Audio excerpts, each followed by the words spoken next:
할렐루야. 하나님이 우리와 함께 하심을 믿으세요? 늘 우리를 지키시고 붙드시고 이끌어 주심을 여러분은 믿으십니까? 우리가 기도하면 들으시고 우리의 고백 가운데 역사하실 하나님을 정말로 여러분은 믿고 따르고 계십니까? 여러분의 믿음대로 반드시 하나님은 역사하십니다. 한번 따라해 보겠습니다. 내 마음이 변해야 합니다. 내 생각이 변해야 합니다. 이와 같은 주제를 가지고 오늘 본문 믿음의 모습이라는 제목으로 함께 은혜를 나누기를 원하는데요.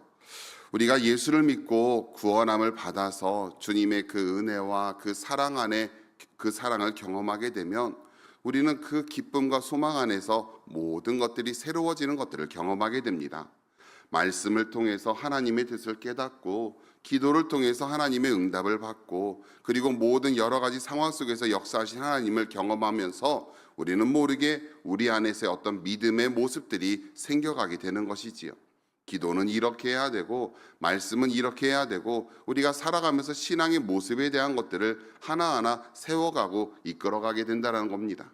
그런데 저는 우리가 가진 이 믿음의 모습이 과연 하나님께서 기뻐하시는 모습인가 아닌가에 대해서 한번 생각해 보고자 한다는 것이지요. 여러분께 질문 드리겠습니다. 여러분 유두고 아세요? 너무 대답이 없으시네요. 유두고 모르세요? 아시죠? 유두고 하면 떠오르는 게 뭔가요? 성전에서 예배 시간에 졸다가 떨어져서 죽은 사람. 참 그 모습을 보면서 저는 주일학교 때 참 한심해도 이런 사람이 있을까라는 생각을 많이 했어요. 또한 심지어 어떤 목사님은 예배 시간에 졸면 다 죽으니까 조심하라라고 경고하시는 메시지로 쓰기도 했었어요. 근데 돌이켜보니까 생각해보면 목사님이 오죽히 그렇게 전했으며 성도 입장에서는요, 오죽하면 좋을까라는 생각도 한번 해보게 되고요.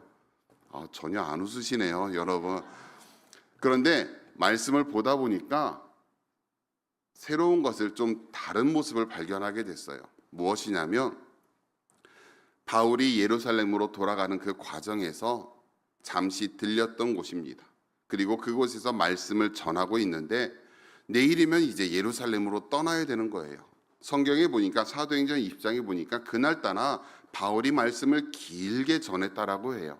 그리고 그 내용을 보니까 당시 다락방에서 올라와서 모든 등불을 지금처럼 전기불이 아니라 촛불이나 횃불로, 그러니까 뭐 초롱불이나 이런 것들로 밝혔겠지요.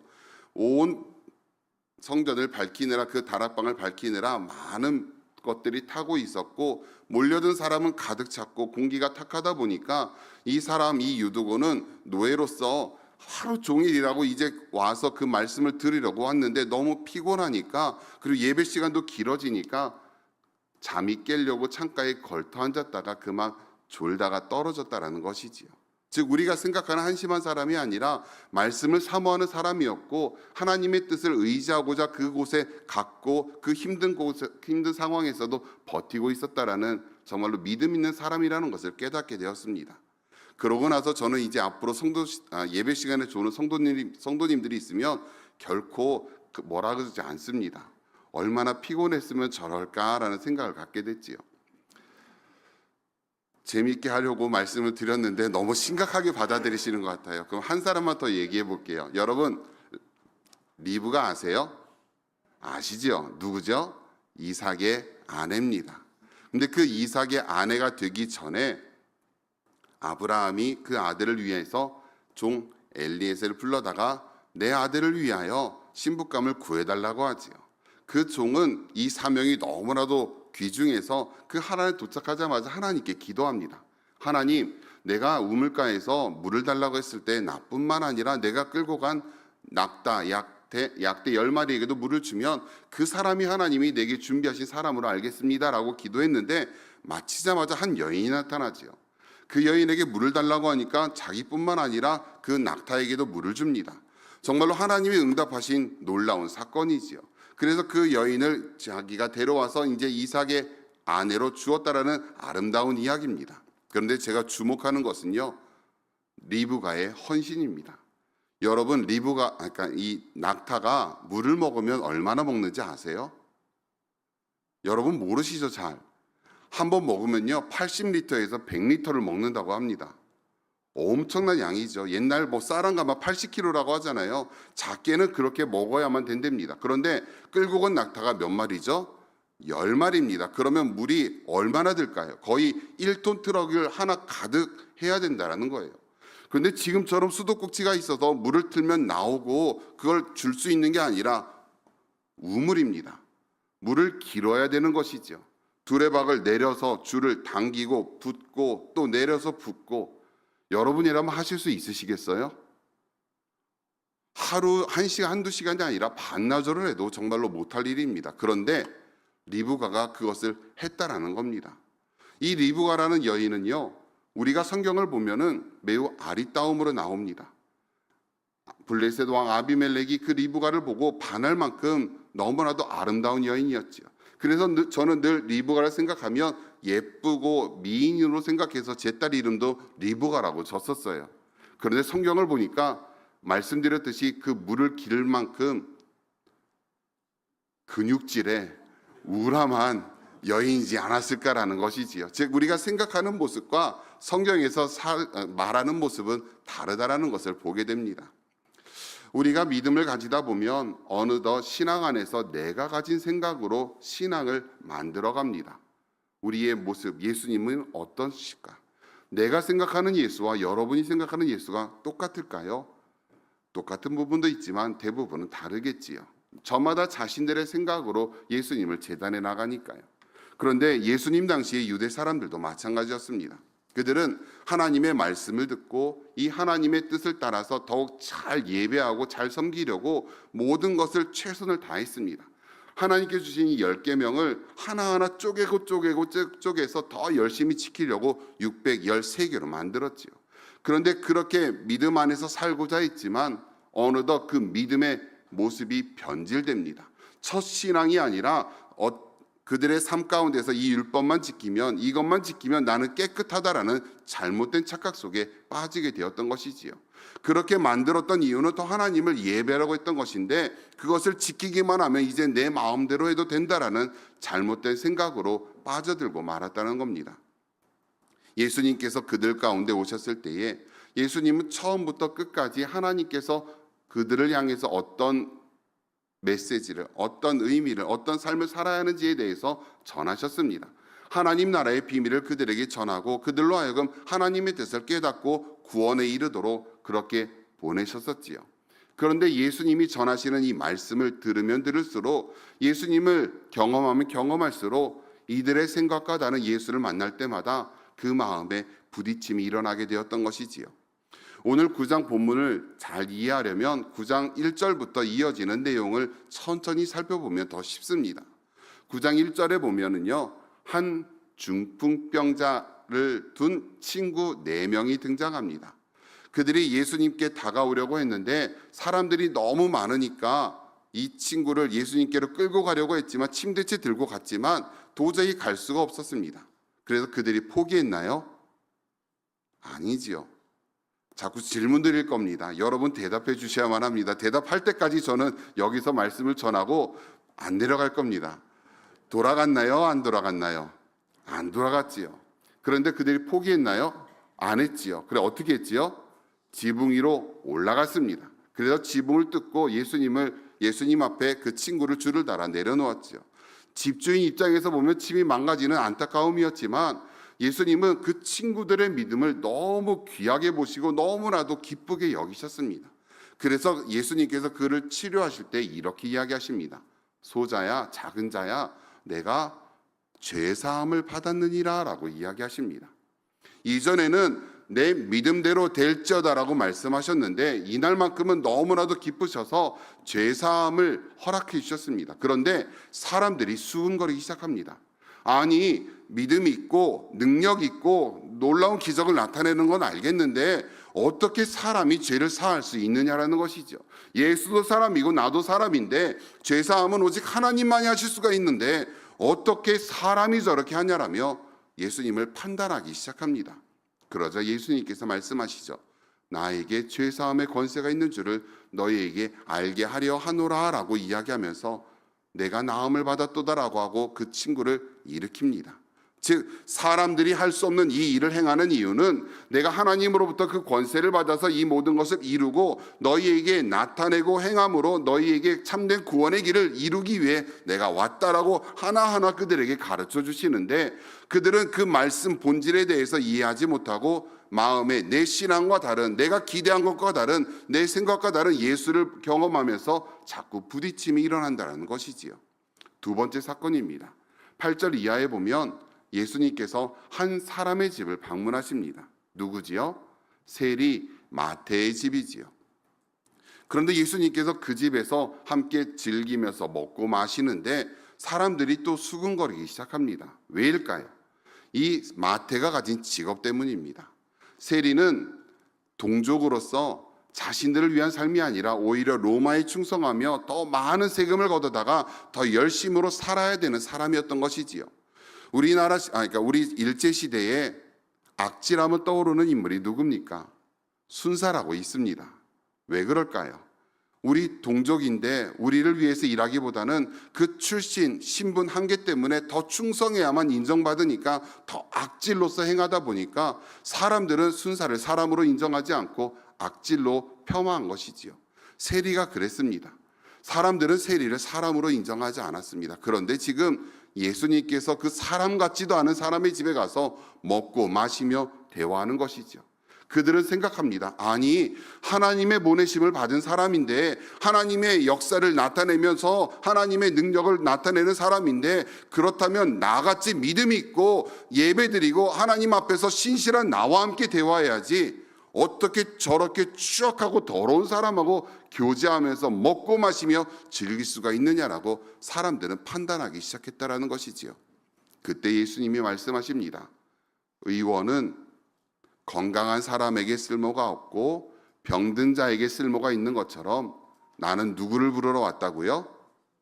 죄인을 부르러 왔노라 하면서 왜 이 땅에 오셨고 무엇을 위해서 해야 하는지를 자신의 사명과 목적을 나타내 주셨습니다. 그런데 여전히 사람들은 예수님을 받아들이지 못하고 있었지요. 기적을 일으키실 때는 좋았고 말씀을 전하실 때는 뭔가 새로웠는데 살아가는 모습을 보니까 너무나도 자신들의 생각과 다른 모습에 예수님에 대한 부딪힘이 계속해서 일어나고 있었던 것이지요. 이제 오늘 본문으로 들어가 보겠습니다. 14절에 보면 지금 예수님께 질문하는 사람들이 누굽니까? 얼른 성경을 한번 보시면서 컨닝해 보세요. 누구죠? 요한의 제자들이라고 나옵니다. 그렇죠? 이 요한은 예수님의 제자 요한일까요? 침례 요한일까요? 예, 맞습니다. 침례 요한입니다. 근데 침례 요한은 누구의 길을 예비하기 위해서 먼저 부르심을 받았지요? 예수님의 길을 예비하기 위해서 먼저 보내심을 받은 사람입니다. 그러면 그 요한의 제자들이라면 큰 틀에서는 지금 누구 편이에요? 예수님 편이 되는 것이지요. 왜요? 그 스승이 예수님을 위해서 사역했으니까 그 제자들도 결국은 예수님과 함께하는 삶이 되어야 하는 것이니까요. 그런데 지금 예수님을 안다라는 사람들이 지금 예수님께 질문하는 것입니다. 예수님, 오늘 금식하는 일인데 왜 예수님은 금식하지 않으십니까? 라고 질문합니다. 쉽게 말하면 오늘 예배드리는 날인데 기도원 성령대망인데 교구 성령대망인데 지역 예배인데 왜 예수님을 함께하지 않으시고 왜 마음대로 행동하십니까? 라며 지금 이 제자들이 따져 묻는 것입니다. 그러자 예수님께서 세 가지의 비유를 이야기하신 거예요. 첫 번째가 혼인잔치의 비유입니다. 당시 이스라엘은요, 혼인을 하면 이 결혼을 위해서 오늘날은 우리가 결혼을 하면 하루 만에 모든 것이 끝납니다. 아침에 준비하고 예식하고 피로연하고 신혼여행 떠나는 걸로 끝나지요. 그런데 이스라엘은요, 그렇지가 않았습니다. 한 가정이 새롭게 탄생하면 온 동네가 잔치를 벌입니다. 그리고 그 온 동네가 하루가 아니라 거의 일주일씩을 잔치를 벌이면서 함께 축하했던 것이지요. 예수님께서 일으키신 첫 번째 기적 가나 혼인잔치에서 포도주가 떨어지는 그것도 그런 이유입니다. 하루가 끝나는 것이 아니라 일주일 동안 잔치를 준비하면서 모든 것을 준비해야 되는데 그것이 똑 떨어지고 말았던 것이지요. 포도주가 떨어지면 모든 흥이 사라지니까 걱정했던 것인데 예수님께서 기적을 베풀어 주셔서 그 잔치를 계속해서 이어가고 온 마을이 그 가정을 축복할 수 있었던 것입니다. 그럼 예수님께서 왜 예배드리지 않느냐고, 왜 금식하지 않느냐고 하는 이들에게 왜 혼인잔치의 비유를 말씀하신 것일까요? 지금은 너희와 내가 알아갈 때라는 겁니다. 신랑 되신 예수님이 그들 가운데 다가왔는데 그들이 주님을 알아가고 주님과 함께 교제하며 그 기쁨을 나누어야 된다는 시간이라는 것이지요.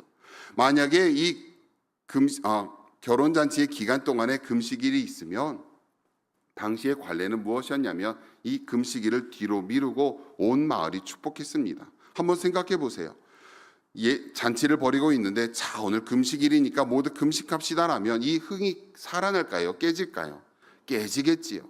그래서 이 온 마을 사람들이 이 가정을 축복하기 위해서 금식일을 뒤로 미루고 그 혼인에만 집중했었습니다.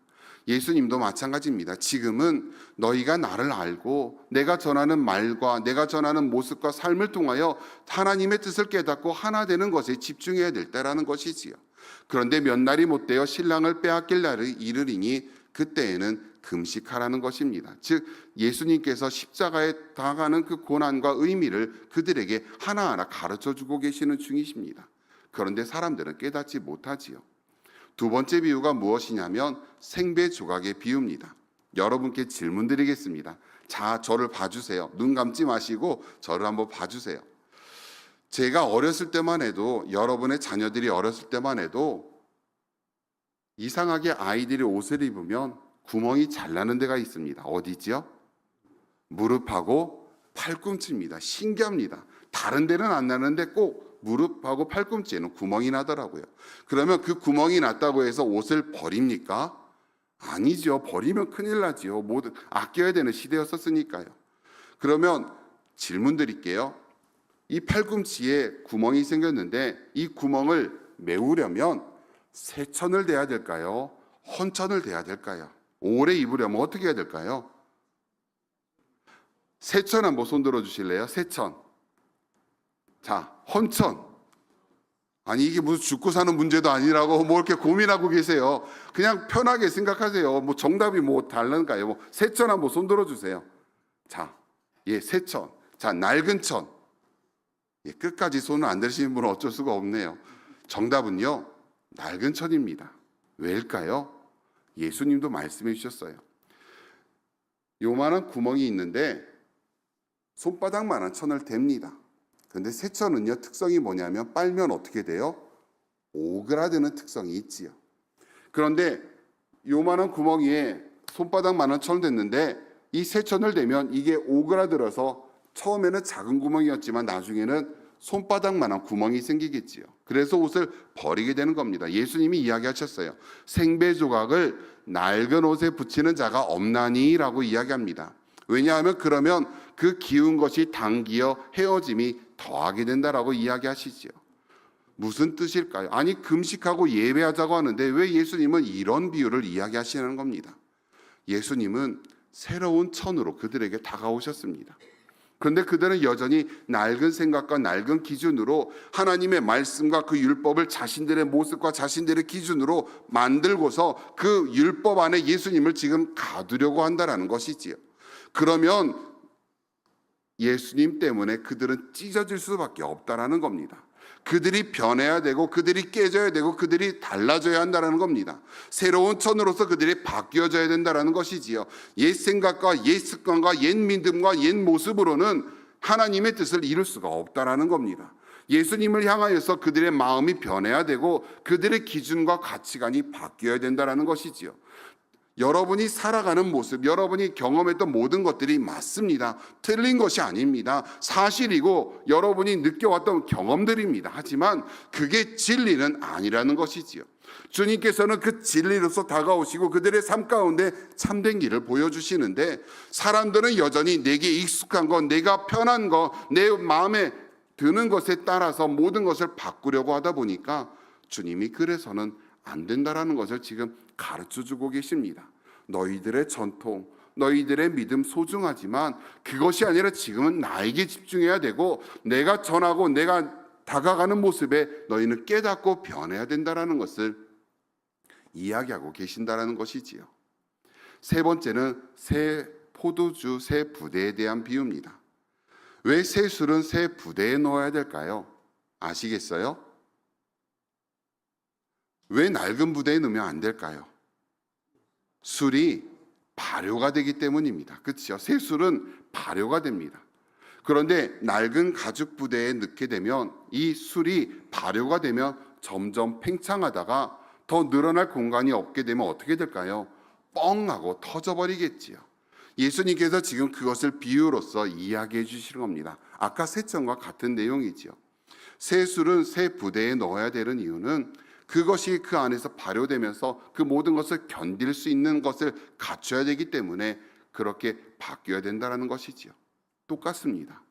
주님은 우리에게 새로운 생명으로 다가오셨는데, 새로운 언약으로 다가오셨는데, 우리는 기존에 가지고 있던 경험들, 그 기존에 느껴왔던 그 추억들에만 취하면서 나도 모르게 거기에 머물면서 바뀌지 않고 변하지 않다 보니까 하나님의 뜻이 아닌 잘못된 생각으로 우리가 살아가고 믿음의 모습을 이끌어가고 있다는 것을 주님께서 말씀하고 계시는 겁니다. 우리가 변해야 합니다. 우리의 생각이, 우리의 믿음이 내게 집중하는 것이 아니라 하나님의 뜻 가운데서 늘 새로워지는 모습이 되어야 한다는 것이지요. 한 가지만 더 말씀을 전하고 마치려고 합니다. 새 부대 입장에서 한번 생각해 볼게요. 예수님께서 새 술은 새 부대에 넣으라고 하셨으니까 새 부대 입장에서 한번 생각해 보겠습니다. 이 새 부대는 새 술이 들어오는 것이 기쁠까요? 고통스러울까요? 한번 생각해 보세요.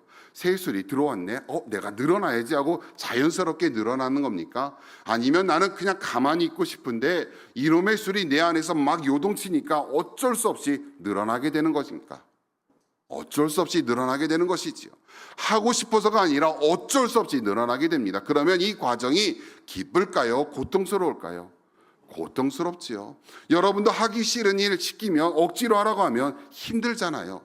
즐거운 일은 내가 자원해서 하지만 어쩔 수 없이 하는 일은 너무나도 고통스럽잖아요. 그런데 가만히 보십시오. 어쩔 수 없이 힘들게 버티고 버텨서 버티다 보니까 이전에는 새 술은 사람들에게 대접할 수 없었는데 버티다 보니까 이것이 발효가 되어서 맛있는 술로 바뀌게 되었다라는 것이지요. 그래서 그것을 대접할 때에 사람들에게 기쁨을 주는 음료로 바뀌게 되었다라는 겁니다. 그런데 여기서 한 가지 생각해 보겠습니다. 우리는 흔히 새로운 사람들을 만나게 되면 새 술은 새 부대에 넣어야 돼라고 이야기하면서 그 사람에게 바뀌라라고 이야기하죠. 누구처럼요? 나처럼. 네가 살아왔던 환경에서 변해서 내가 살아왔던 환경으로 익숙해지도록 나처럼 변해라라고 우리는 흔히 얘기합니다. 그런데 예수님은 오늘 본문의 이야기를 새로운 성도들이 아니라 누구에게 이야기하셨지요? 요한의 제자들과 예수님의 제자들에게 지금 말씀하고 계신 겁니다. 다시 말해서 예수님을 안다는 사람들에게 지금 새 부대로 바뀌라라고 이야기하고 계신다는 것이지요. 믿음 있고 소망이 있고 하나님을 경험한 사람들에게 지금 말씀하고 계신다라는 겁니다. 이 새 술은 힘듭니다. 기존에 가지고 있던 모든 가치관을 다 흔들어 버리니까요.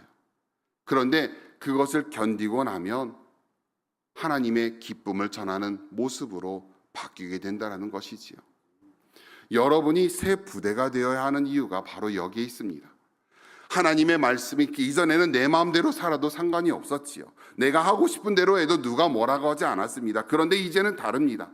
이 새술이 내 마음 가운데 들어왔기 때문에 이전에는 몰랐지만 그 진리를 경험했기 때문에 이제는 이 진리를 가지고 우리는 씨름해야 한다라는 것이지요.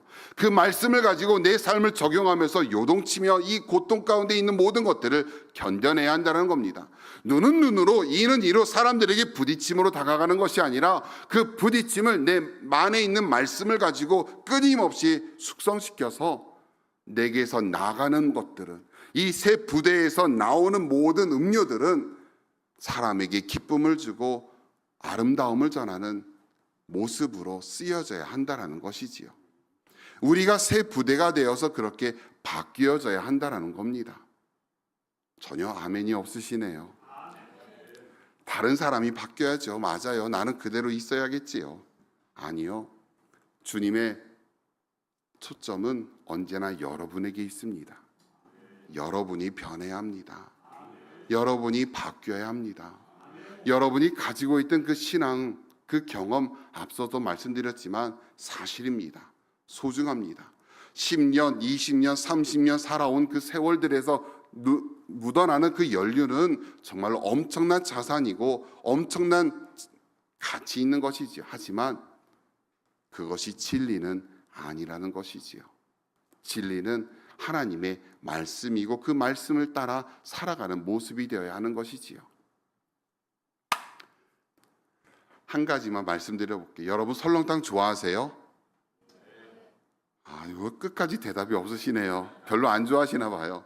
설렁탕을 맛있게 먹으려면 어떻게 해야 될까요? 설렁탕을 끓여냅니다. 한번 끓여서 부어내고 이제 2번, 3번 끓여서 그 안에서 뽀얗게 국물을 만들었습니다.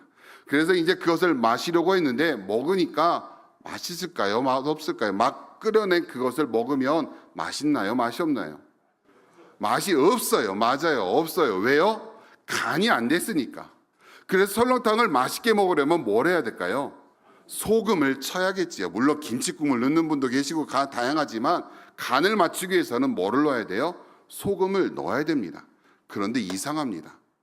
분명 설렁탕이 맛이 없어서 소금을 넣었어요.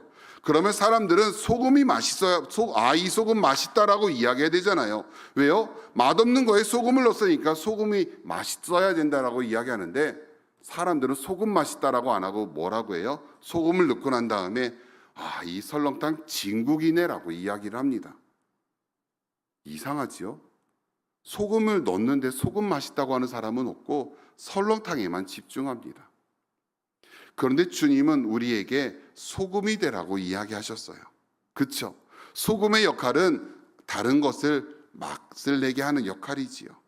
소금이 집중받지 않습니다. 사람들은 소금을 주목하지 않습니다. 소금이 녹아져서 다른 것을 돋보이고 다른 것으로 하여금 기쁨을 주게 하는 것이 소금의 역할이지요. 우리의 역할이 바로 그렇습니다. 우리는 누군가를 하나님께로 이끄는 통로이지 내가 빛나는 삶이 되어서는 내가 그 모양 결정체로 남아 있어서는 아무것도 아니라는 것이지요. 다 맛을 잃어버린 소금은 어떻게 되나요? 길가에 버려져 사람들에게 밟힐 뿐이라고 이야기했습니다. 앞으로 설렁탕 드실 때마다 생각하십시오. 나는 뭐예요? 소금. 나는 빛나는 삶이 아니라 사라지는 존재. 누군가에게 하나님의 은혜를 전하고 그들로 하여금 하나님의 기쁨을 나타내는 존재. 늘 생각하시는 여러분 되시길 바랍니다. 우리가 바뀌어야 됩니다. 여러분이 틀린 것이 아닌데 틀려서가 아니라 맞기 때문에 더 변해야 되는 겁니다. 누구에게? 하나님을 향하여서 우리 끊임없이 변해야 되는 것이지요. 내가 옳다라는 것을 주장하는 삶이 아니라 나로 하여금 하나님의 뜻이 전달될 수 있도록 우리는 끊임없이 바뀌는 삶이 되어야 한다는 것이지요. 말씀을 마치겠습니다. 우리가 변해야 합니다. 우리의 생각이 바뀌어야 합니다. 하나님만을 향하여서 그분의 말씀만을 향하여서 우리는 끊임없이 엎드리고 변하는 삶이 되기를 간절히 부탁드립니다. 기도하겠습니다. 사랑의 주님, 오늘도 주님의 말씀 앞에 우리의 마음을 깨트리며 우리의 생각이 변해지길 원합니다. 내가 느껴왔고 내가 경험했던 이 현실들, 이 사실들에 매여서 나도 모르게 그 안에 주님을 가두려고 하는 어리석은 자가 되지 않게 하여 주옵시고 그 말씀 앞에 늘 깨어지며 변화되고 새로워지는 우리의 삶이 될 수 있도록 성령님 도와주시옵소서. 내가 드러나는 삶이 아니라 나로 인하여 주님이 드러나게 하여 주옵시고 사람들에게 기쁨을 전하는 음료가 되는 것처럼 우리 또한 그렇게 생명을 전하는 말과 행동이 될 수 있도록 성령님 도와주시옵소서. 우리의 마음을, 우리의 생각을 바꾸어 주옵시고 오직 주님과 함께하는 믿음으로 살아가는 모습 되게 하여 주시옵소서. 감사드리며 예수님의 이름으로 기도드립니다. 아멘.